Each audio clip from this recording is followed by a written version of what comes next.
Um, so if your own county has not really produced these types of things, I'm going to focus more on like best practices of those. So there are a lot of different types of roles with that. So I was specifically talking about students.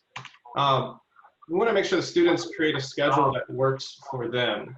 So thinking about whether that's working in the morning or working at nights, what's going to be the best practice for them to be productive and to learn every day. They need to be able to take breaks. I know that some counties are working on where they work from like 8 in the morning till the evening. Some counties break it up where you only have 2 classes a day. So you have like a Monday, Wednesday, you work on certain classes, and Tuesday, Thursday, you work on others. We need to encourage our students to ask for help. I know that can be really hard, and as a teacher, we have to reach out to our students and to make sure that they are getting the help that they need, because it can be really hard in a learning environment to see something and be confused and just want to shut down and not want help for that. We need to encourage our students to be checking their emails regularly and not forget about other supports they have besides just the teacher. So you have librarians, you have your administration, you have your counselors. There are a lot of people that can help the students, especially transitioning into an online environment for the first time. And really, most importantly, do their best, especially with what's happening, with students having accommodations and different needs, really just attempting their best work with this. So, and I always like the soul pancake kids. So when it comes to a teacher, establishing an online presence early on is really important. So having discussion boards set up, having a welcoming way for the kids to come in and kind of get that feeling of a sense of meaning and purpose in the classroom. And you can do that in many different ways. And I know Kevin will talk more of like ways that you could set up your weekly schedule with the students later on.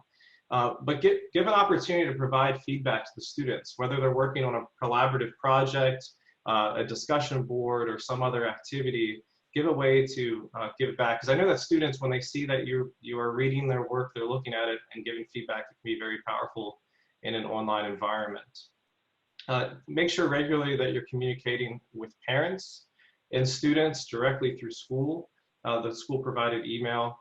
Keep the parents in the know what's happening.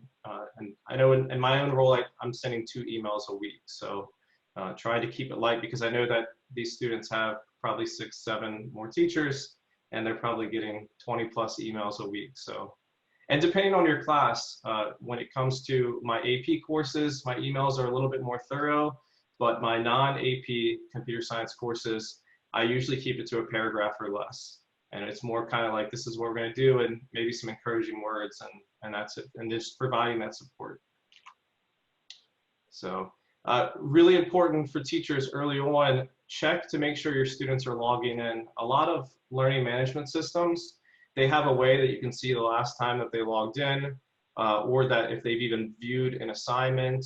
Also, if you have a discussion board or something early on, you can check to see who's actually posting. So as a teacher, trying to figure out who is getting connected to the technology and who may need some additional support. So it's very, very important early on as a teacher in an online environment. Now, make sure you're balancing your life, your work life, and your family life. Very important. I know that a lot of us have kids and running around and different experiences throughout the day. So please make sure that you're getting that. And this is an opportunity to be able to collaborate with others. So your other teachers in your building, all of us, we're all computer science teachers, your core leads, other professional learning communities. I know that Facebook's been really important for me, so I've been posting in a lot of the computer science Facebook groups and sharing my resources and sharing, others have been sharing as well. So it can be very powerful as a teacher. This can be an opportunity to grow, to learn new skills as well that you can use with your students now and in the future. So teachers keep teaching and students keep studenting through all of this. And for the parents, it can be really important that we make sure that our parents have a correct email and phone number. The few emails that I've sent out so far, because we just started distance learning on Wednesday, or the continuity learning. I am finding that a lot of emails don't work. When I send out a mass email, that they don't work. So making sure that we can communicate with our parents, that get their phone numbers, their emails updated so that they're getting this communication as well, just so that we best reach our students. And then participating in child's learning, reaching out to children, to our teachers about child-specific needs. So very important, making sure that we're meeting accommodations for our students, and parents can be the best ones to help us with that. And also, if your school has a list of emails or phone numbers to contact, I know there's a lot of different positions at our Board of Educations, and there might be specific people that are working on specific things in the school system. So making sure that our parents have a list or something to make sure that they can continue this process. And really just be involved. So hopefully our parents are involved. As teachers, trying to encourage our parents to be involved throughout this process, because everybody working together is really important throughout this. Another note is really take care of your mental health. So there's a lot of day-to-day activities. It's important to maintain those activities with your students. If you set up a schedule, try to keep that schedule every week so the kids have some familiarity throughout this. And also really just think about continue to work through this. So I understand that working from home brings a lot of different challenges, but really trying to keep some good practices and focus on your mental health throughout all of this, because it's really important. Especially if you go back this school year, it's going to be a huge change for the students when they get back from this break. And seek support. So focus on some exercising, some mental health, learn some new skills. I know that later on we'll share some resources. There's a lot of websites where you can sign up with free subscriptions for all kinds of, if you're teaching Java, there's some free Java resources, a lot of different things we'll talk about later on today. And eat healthy and get some good sleep as well. And do some yoga or create a new habit.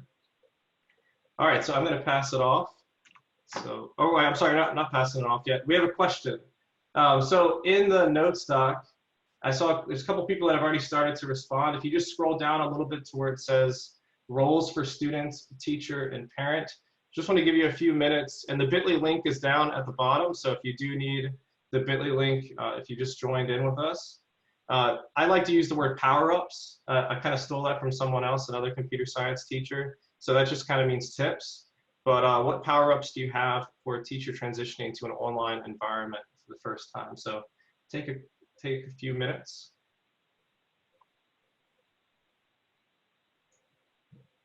And once everybody gets a chance to put it in there, we will open the floor up to a little discussion about what Shane just went over. So if you have something that you want to bring to the whole room, we're going to, after each one of these little sections, we'll have a group discussion in the room as well.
Is there anybody in the room that would actually like to jump in here and just share what are something that you have either put in the discussion board or just something that's coming to your head?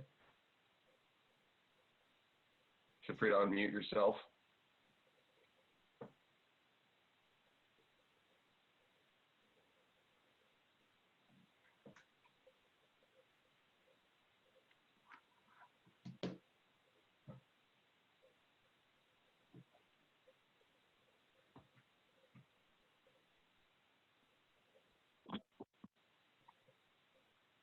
this is Tom again. The first thing I'll say one of the power-ups that I think when I transitioned to starting to teach a lot of online classes as an adjunct at our local community college, one thing I discovered is that I need to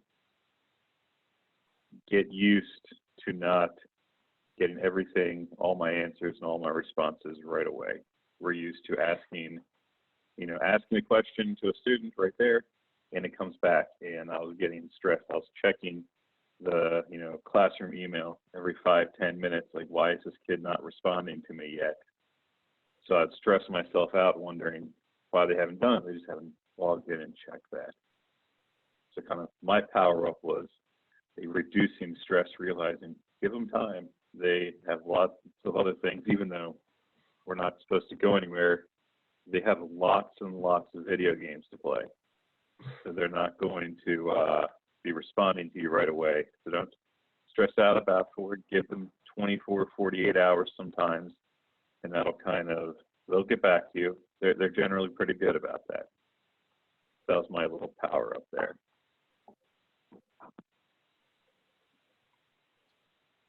I will say I do I'm reading some of the comments, and I see some commonality with especially not overloading the students. So I know one of my biggest power-ups is I have to limit myself sometimes because I want to just send a big list of here's a whole bunch of tips for teaching or for learning online for the first time, and I have to think this is a process that's going to be at least a couple of weeks out right now, to where you can smooth that transition over time. So just giving the kids a little bit at a time, because like Tom said, it's hard. If a kid is sitting on the computer in their video game console or some hobby or something they like to do it's just 5 feet away from them, it can be really hard for them to want to just jump on and learn. So just give them a little bit of tips at a time, and over time that will build up those skills. So it's kind of like scaffolding that.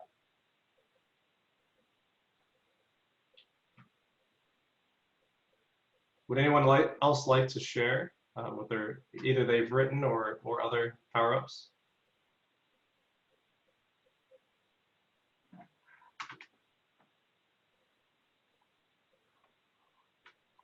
Well, I have a question to put out to the other teachers. I know my students, because I use Google Classroom, and I put a lot of text in there during the regular school year about directions and things like that, especially because we don't have textbooks. And I know they don't read. The kids when maybe look at the titles or the first sentence, that kind of thing. So they have this habit, I guess, of not thoroughly reading the directions. Has anybody found, or is anybody instead maybe incorporating videos as well? I'm wondering if it would be worth my while to make short videos of me giving the directions to the kids. Do you think that would be more effective? This is Todd Leff. I've been using a lot of videos. I haven't gotten much feedback on it. I find it's very easy to do, but I think it is very important to keep them as short and sweet as possible. I was thinking less than a minute. Hi, this is Gina Fugate. I teach Maryland School for the Blind. We were already set up with Google Classroom, but we still share that challenge with directions. So I've used Google Meet, and you can do a recording feature that allows you to do videos, whether it's for directions or the entire class. And I found that for some kids, especially if they don't show up at the time that I would like for them to, they are accessing that information later on. So it kind of lets them review material on their own time, and it allows me to give them specific directions that might not be included in a video or an activity. Kids really seem to enjoy hearing the voice and seeing, what our homes look like too. A little bit of a motivator. I know, and I had this year-long thing going on with every time I did slides, I throw a cat in there somewhere. So I'm trying to get my own children here. Hey, help me edit these to have a random cat show up. And I don't know, just goofy stuff to keep that going, even though we're online. I am very limited, I think, like some other teachers, though. We can't have can't have the kids in videos. So I can only do videos that I can share with them to watch. I can't do a Zoom meeting or a Google chat or anything like that. Mm.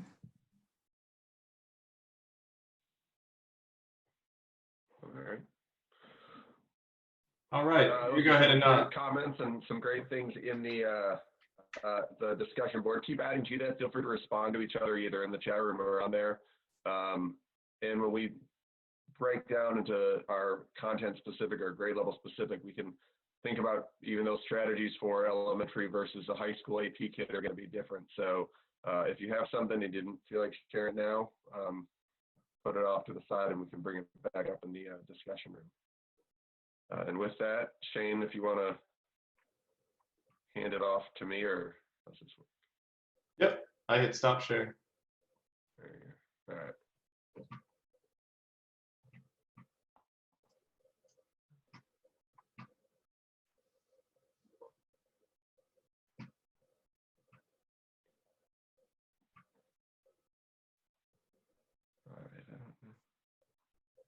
Is it up on your end? Yes. Because I can no longer see anybody. So, all right, what I'm going to go over is my general weekly instructional schedule. This isn't going to work necessarily for everyone, but it's something that the format might be able to get you started, especially if your school district is like Charles County that has given no direction to the elective courses.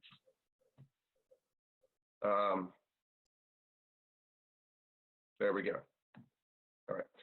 One of the big things, and Shane touched on this a little bit, was consistency and communication. So what I've established is that every Monday, I'm going to send out one email to my students and my teacher or my parents and say, this is our expectation for the week. Here are the assignments. And then they know that I'm available from 1 to 3, but giving them that same consistency that they got throughout the year is going to be helpful. But the big thing to think about is how are you going to distribute your offline materials? If your district has a system, can you include your activities as well?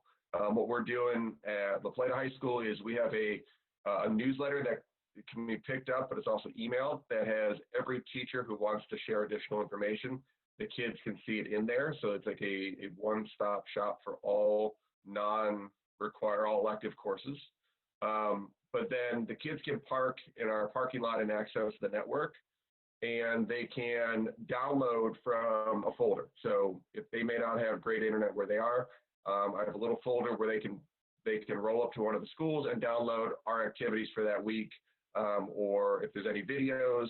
That way they're not straining for their little Wi-Fi hotspot in some of their rural areas. And so that's in a way how I've looked at how I'm going to post assignments and give them access as we move through. The other thing is, and this can be helpful, or you want to keep it simple. If you've never used Flipgrid, this might not be the time to start using Flipgrid. If you've never used some of these programs, it might be, oh, this is great. I saw it on a website that said this is a great way to teach offline during the shutdown. If it's new to the kids, it's going to be even more of a step in the challenge if they've never been familiar with it, because they probably have 3 or 4 other teachers who are also trying something new. Something as simple as just the notes doc like we have. Every kid should hopefully be able to use a Word document, even if they're an elementary school kid up to a high school. Have something like this for your running discussion board, but keep it as simple as possible. I know we're not a Google Classroom school on it, but a lot of places in the state are. If your kids are familiar with it, keep using what you've used throughout the year, but try not to do a whole lot of changing. Chances are they've got maybe a day or 2 that they can commit to your class. Because if they're like my daughters, they're sharing one computer throughout the day. So try to keep it as simple so that they're not having to spend as much time troubleshooting or figuring things out is really helpful. But the other big part is equity. We have at my school, 40% of our kids have limited to no internet access. And this is, down in Charles County, some of our more rural areas, you've got to really think about access. And if you have a great online activity, make sure you have a great offline activity as well. because you do want to make sure that all the kids are engaged and excited about what they're doing. And it is hard, and this will be something we'll talk about here in a moment. What are some offline activities that are exciting or at least engaging for the kids? But think about if you're going to use a self-driven program like a Khan Academy, you know, where it's fun, they're building and they're making stuff digitally. Can you take those same activities and, you know, maybe they're not going to make a website online, but they can sketch one out. Where's my sheet? Sorry. But make sure you do consider those situations. And like I said, we've got hotspots at all our schools so that the kids can come up and download our activities for the week, videos that we've maybe made because they don't have access to the internet at home. This is, for your reference, this is my sample weekly activity. And it's pretty general, but you can work it into and scale it up to high school level, but also my daughters have been my guinea pigs and seen if they can do some of these things each week at a much more scaled down. On Monday and Tuesday, this is a, you know, if I'm looking at a 2-day a week where they're going to work on my stuff, on Monday or Tuesday, this is where we're going to do a career exploration, a current event assignment, a discussion board. I know this is our time of year where they are doing their career exploring in their social studies courses as part of with their guidance. So I can loop that into what we're going to do here. I know code.org has a lot of careers in tech video. That link is, will take you to the videos as well as they can, you know, if you have a general current event activity. These are really good for both your online kids, but also any kid who doesn't have internet access or doesn't have consistent, they can do a current event, even if they just have their phone or a parent's phone to look up an article online. They're also something that if they are collecting as a portfolio, they can keep these all together, and maybe later on down the road, you can have a drop off at school where you can collect their materials, or they can take a photograph of what they've done and then somehow submit it later. That sample assignment with videos, it's something that Shane put together for his students, where it's a little bit of watching videos, but also answering some questions in a nice organized format for you to take a look at and use. But I know for those of us that are in computer science discoveries and maybe you haven't taught the whole curriculum or you're bounced around or you've never taught it before, Unit 1 and Unit 5 are heavily offline, as well as parts of Unit 4. Those are activities, although they often require group discussion or working in partners, they can be adjusted a little bit, and those can be activities that you can pass out, the kids can work through on their own. I'll talk about the Wednesday, Friday project here in just a second, but having some sort of peer review. If the kids are working on a project, have them post a link, and one day of the week, the kids have to log on and take a look and offer comments and suggestions to their classmates. Or at the same point, even just doing your hour of code. Those are great activities that the kids can work on, even just for one day a week. And those are scaled from kindergarten up through 12. And then my other thing is the Wednesday, Friday. This is my ongoing project. What I'm suggesting my kids do is what we were going to do starting in June is if they are really into app design, go back through our Unit 4 project and our rubric, and I'm going to let them build an app again, just like we did a few weeks back.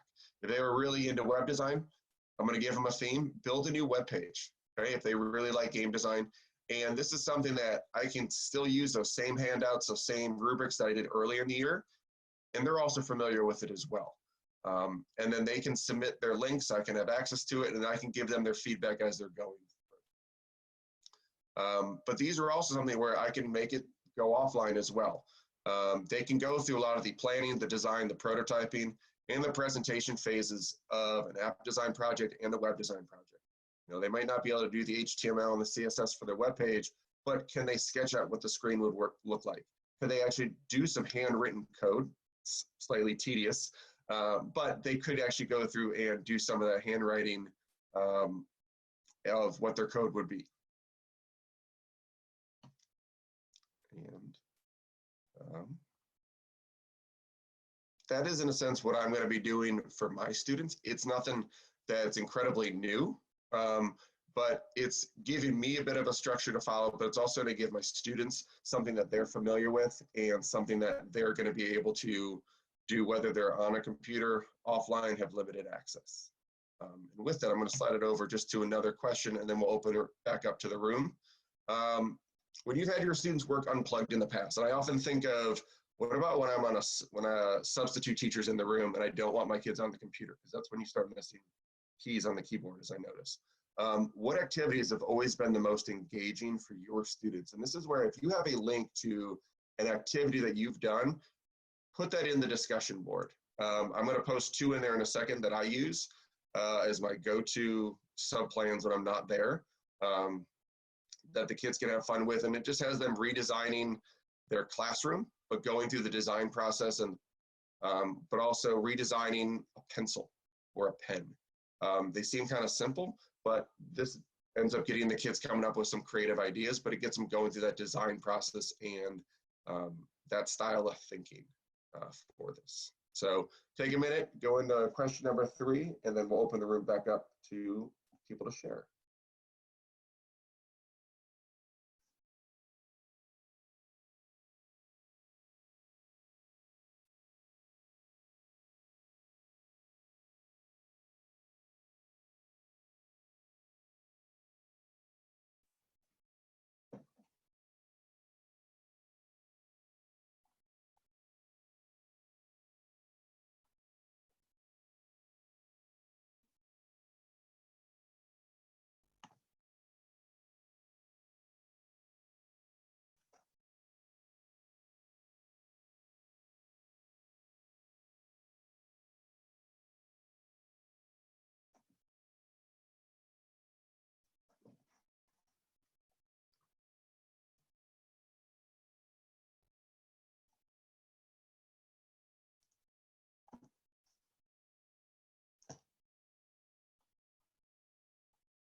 I just saw that Tom or Shane put in there.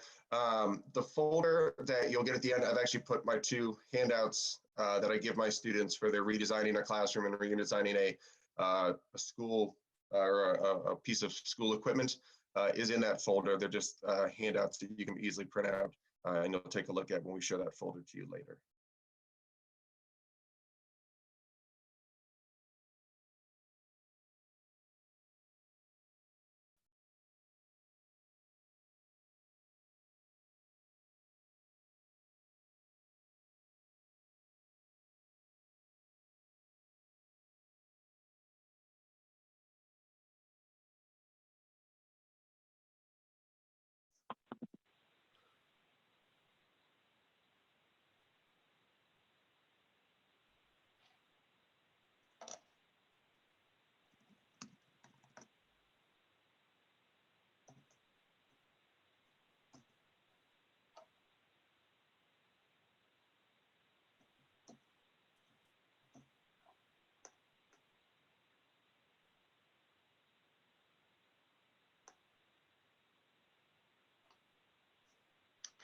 All right, would anybody like to jump in and share something that they have done offline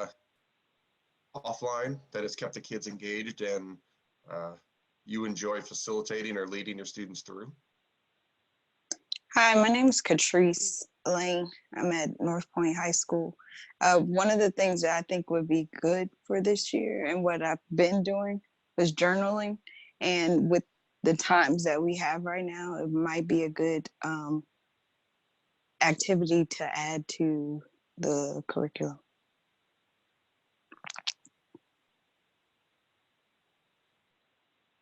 Yeah, I think that those are great, and that's definitely something that I know one of my students is they're doing a web page about their experience through this. So in there, they've been writing down their blog posts or their personal thoughts, and I think you could offer some great journaling about their own experience and make their own digital time capsule. Maybe they go back 15 years down the road and actually look at what they were thinking about, and at the same point, if they are able to build a website that's getting them practicing some of those activities as well. Anybody else like to jump in and share?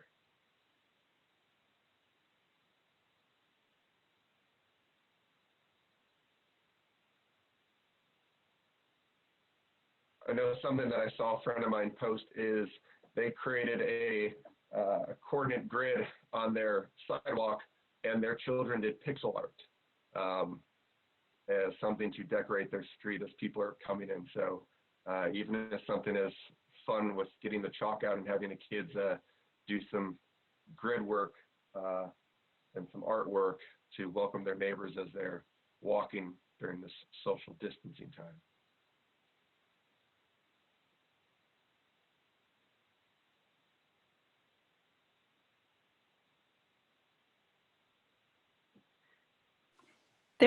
This is Catrice again. There's a neighborhood that does a word of the day and they post it in their yards or something like that. I think that's a good little tidbit to maybe have. I don't know how it will get implemented, but it sounds cool. Yeah, I mean, and that, if you have a good communication system with the kids, even just offering them that, that daily word of the day, things that you would have done in your classroom, even I know for my geography class, we do a map of the week. And I've just been sending them a map of the week, just like we would in class. So even just sending, okay, here's our computer science word of the day. Here is just something to think about, a podcast, even just a short video that you saw, and give them those daily warm-ups like you would normally. Even if you can't hear their response, maybe they'll spend 5 minutes talking at the breakfast table with their family. Hey, this is what my teacher sent me today, and they talk about it. Our expectations of what the kids are going to do is definitely changing, but offering them a little bit of that normalcy can be incredibly helpful. And I know my daughters, as soon as they get an email from their teacher, that's all they want to do is read it and talk about what their teacher just sent them to do.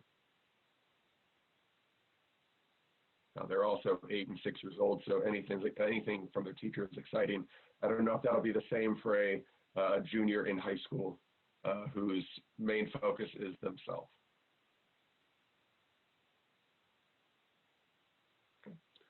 I love Joe's idea that you'd have an intriguing question that just makes them curious, which comes first, cereal or milk, milk or cereal. And then that just sort of, you want to find out what the crazy question of the day is and see what your friend said.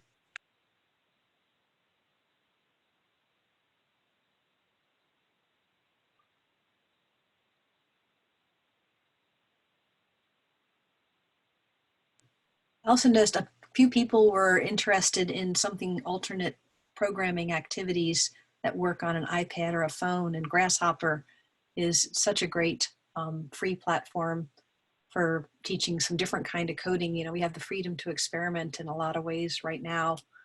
We've got a list of a lot of free things you can try out for this year, but that's one that you could keep on using as well. Yeah, and that's something I didn't mention before. And if you're hoping to monitor, I know we use code.org, and so I always have access to it. But if you've been using a different platform and the kids have been sharing their work with you in a different way throughout the year, trying to think about how am I going to be able to see their work, if it's something that you want to be able to check up on. If you just offer them suggestions, maybe you don't have access to it, but thinking about how you do if you are concerned about monitoring what they're doing and you haven't chosen a platform that you want to use, make sure you have access to their work. Otherwise, it could be just them taking a lot of screenshots and sending them to you. All right. And with that, we'll hand it over to Tom, and he's going to talk about some of the troubleshooting concerns that'll probably pop up over the next 8 weeks of school that we have left.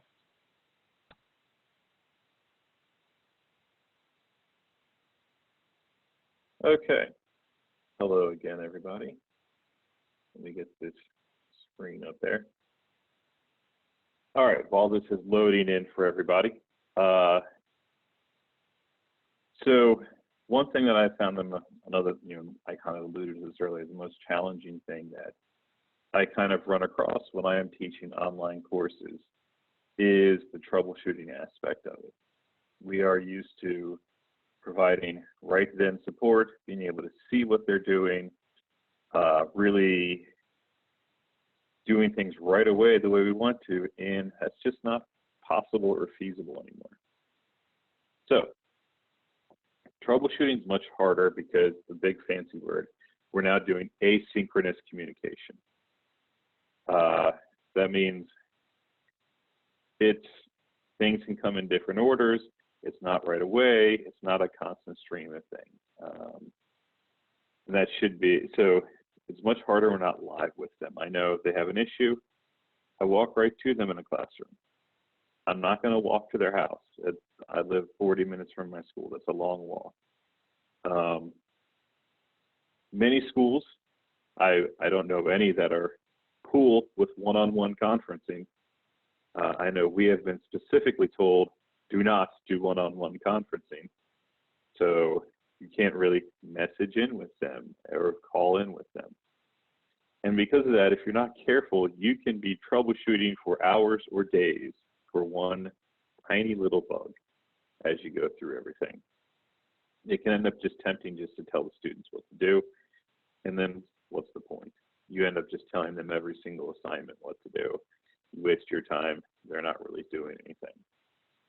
So I'm going to talk about kind of what I've done with the online classes I teach, because the things I teach, one of the classes I teach is a A+ preparation course where they have to troubleshoot and make servers work and everything. So it's not quite the types of activities, but it's hopefully you can get something from this. Okay, so the first step you often will get, it will start with an email that'll either say this isn't working or have an error, and that is it. The biggest hard thing over email is terminology. You'll often find that students they have one word for it, we have a different word for it. Even though you've been using that same word for it all year, they're still calling it whatever they call it. So terminology can be hard over email, and that's why I suggested I have my students sending me screenshots and screencasts. Screenshots, depending on the computer you have there, and you will get this a folder with this presentation later, so you can get these. You ask them what they have, what computer it is, if it's Windows, using snipping tool or screen snip, it's switching to that. It's located in a different place now, down in, but you can kind of Google how to get there, or print screen can show you pretty much what the error is, and then you can get on that same terminology plateau. Mac, it's Control-Shift-4 is the one that allows you to select which part of the screen. And Chromebook, it's Control-Shift-Switch. Now, switch is this key right here. I just know it as the one that pulls up all the screens. I never call it switch, but it's the rectangle with two lines. So these will allow your students to take a screenshot. You can kind of pre-prompt them saying, hey, when you have an issue, send me a screenshot of what it is. That way you can see what it is, and you don't spend the next 2 days bouncing emails back and forth solving a problem that's not the actual problem. You can also encourage them to do screencasting. Screencast-O-Matic is free. That way, if it's a program that's running or something, you can see what errors may pop up in the console log or something like that. Mac QuickTime Player will allow you to actually create screencasts just natively without anything else installed. So if your students have that, they can do a screen recording and show you exactly what happens. Then they can share these, email the screenshots with you, and you know where you are. It's like looking at their screen on your management system or seeing what they are. That way you can really get going, hopefully get these solutions really going faster. And that way, like Tom Cruise there, you're helping them help themselves. Okay, so what you can go do, once again, screencasts can be great. Screencast, all of the Screencast-O-Matic, Mac. If you have Zoom, you can do the free Zoom. I know that many teachers are just doing single person Zoom meetings and recording them. So if you don't have any other software, just download Zoom that most of us probably already have. Just do a one person, as long as you aren't doing it longer than 40 minutes. I hope not. You can then record it and share it with them. And then that way you can kind of show them how to fix it in a different way than they still have to go and fix it themselves. Don't be afraid to reach out to your CA. We call them CAs in Charles County. Help desk, whatever you guys call it. They may have a solution, especially if it's looking like it's something that is a software issue. You know, something's not running right, something's not connecting right. They have seen all sorts of things. I know that my CA gets tired of me calling, but he always helps me. And he's like, oh, I've seen that before, and they can give you a little suggestion. If they don't know, you can Google it. Most of the time, the computer analyst Googles problems, and Google kind of can give you a suggestion, and then that way you can send them a link on how to fix it.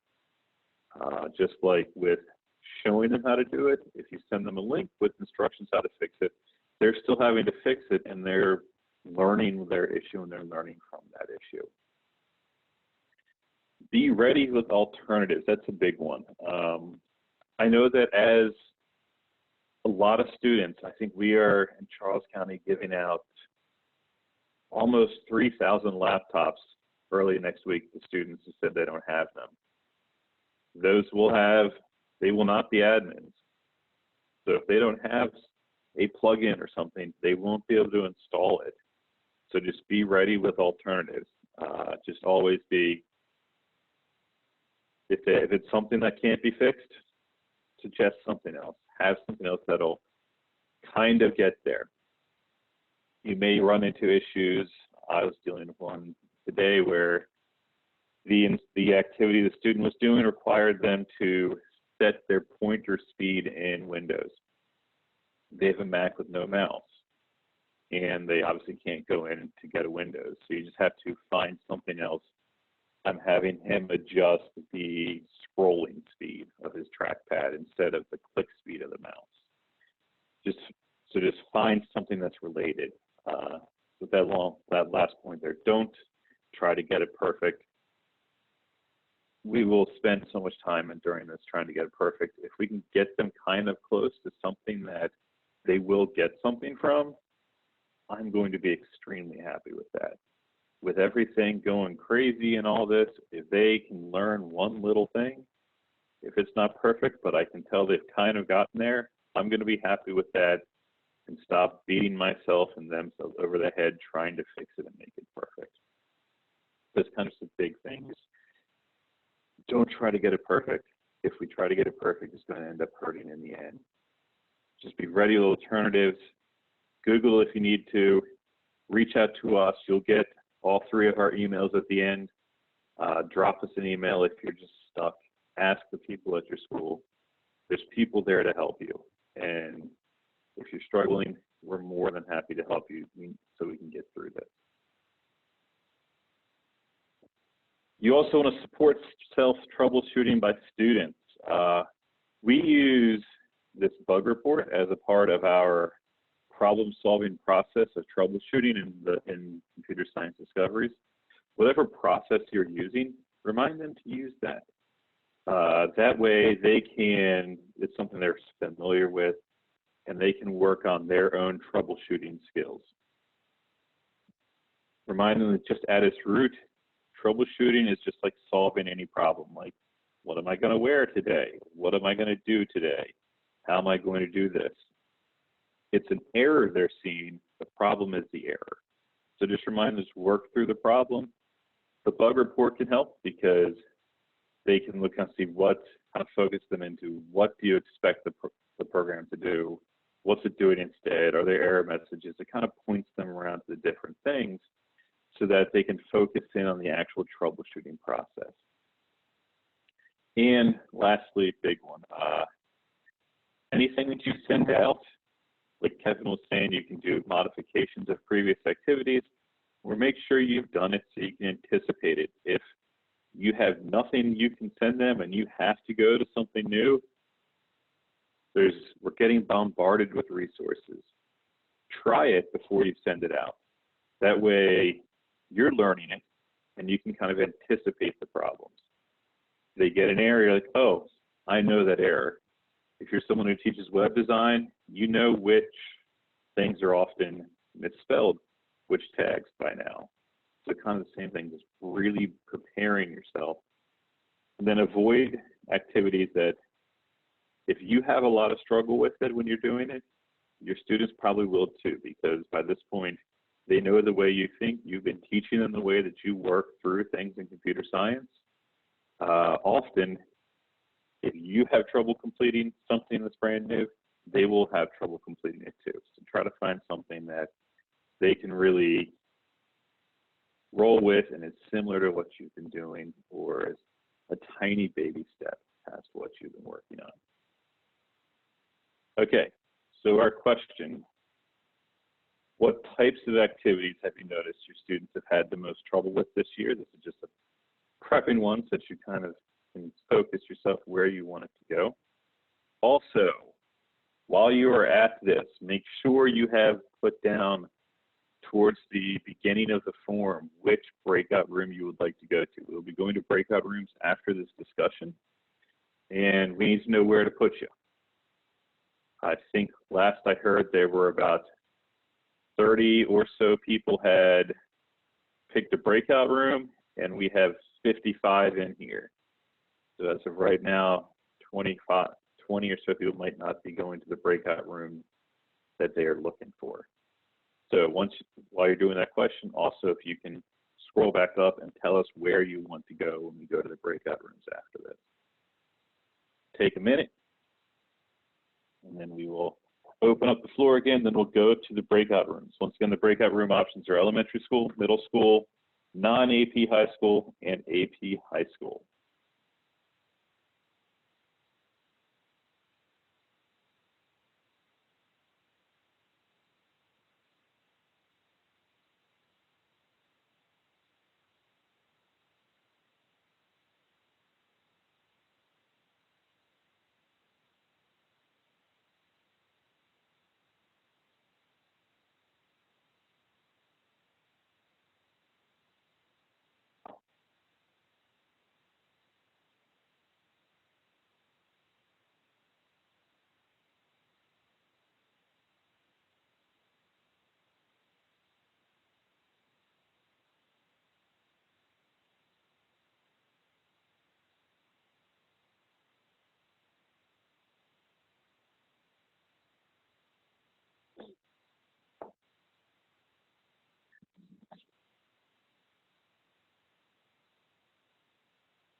Okay, in about a minute, we'll go to the breakout rooms. This is a very specific question for each person. So I don't want to share out with these because that's going to be different for each group of students. What I want you guys to do right now is if you have any just real quick, they've always been struggling with this. I found this worked. Just very quickly put out anything you have, and then we will move into our breakout rooms very shortly.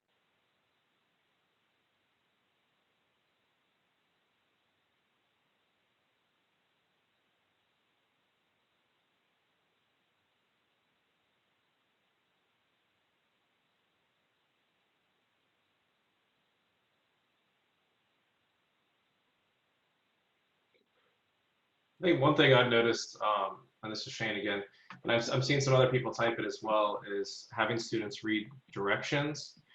So I know in the activities that I sent out this week, I had the students actually kind of write, what does this mean in your own words? So it kind of helped from what students have completed the work so far. I've seen they've given a description of what was the task that or what was the problem they needed to solve. So, and that kind of gets me to understand the question that I asked, if the kids are really understanding what the meaning of that is. So that's helped me.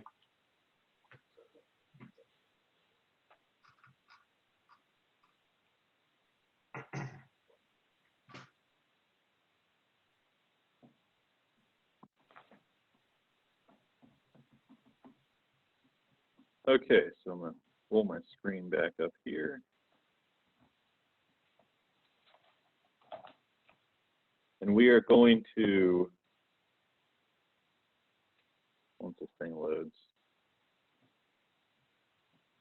Okay. We're moving into our content grade level breakout discussion.